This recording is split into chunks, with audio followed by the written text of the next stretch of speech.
نغمې له طالبانو څخه مهمه غوښتنه کړې ده چې څه یې ویلي دي پوره جزئیات په افغان نیوز کې راسره وګورئ. سلام، ستړي مشئ، وخت مو بخیر. نغمه: طالبان باید د ښځو پر ځای نارینه کنټرول کړي. د اختریزو پروګرامونو په لړ کې پاینده څرګند له پیژندل شوې سندرغاړې ښاپیرۍ نغمې سره مرکه کړې ده.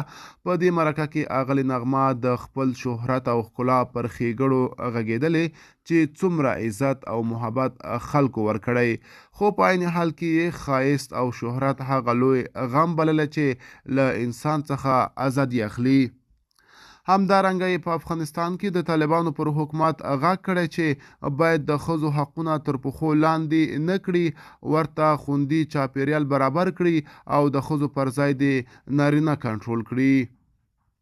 بلخوا د جمهوریت دولت د چارو ادارې عمومي رئیس فضل محمود فضلي د طالبانو مشر ملا هبت الله اختریز وینا په اړه لیکلي چې سر تر پایه په یووالي او وحدت ټینګار کړی دی. نو د دې لپاره چې ورځ تر بلې د کابل میشتو طالبانو سیاسي، اقتصادي او نظامی قدرت زیاتیږي او د کندهار رسوخ ورسره کمیږي.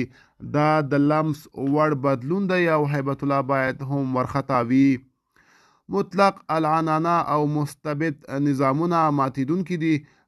طالبانو استبداد ځکه ماتیدونکی دی چې هیڅ اقتصادي خودکفایي او ظرفیت نه لري او په هره برخه کې نور ته محتاج دي. هیبت الله باید له دې وډار شي او وډار شوی دی. ښاغلی فضلي وړاندې لیکلي د ملا هبت الله د ټینګار او تکرار اصلي دلیل دا دی چې د کابل اداره د اکثره اوامر بایزه نیسي او نه یې عملي کوي. که تاسې هم د محمود فضلي د څرګندونو په اړه کوم نظر لرئ په کمنټ کې راسره ولیکئ. تر بیا ښه وخت، ښې چارې.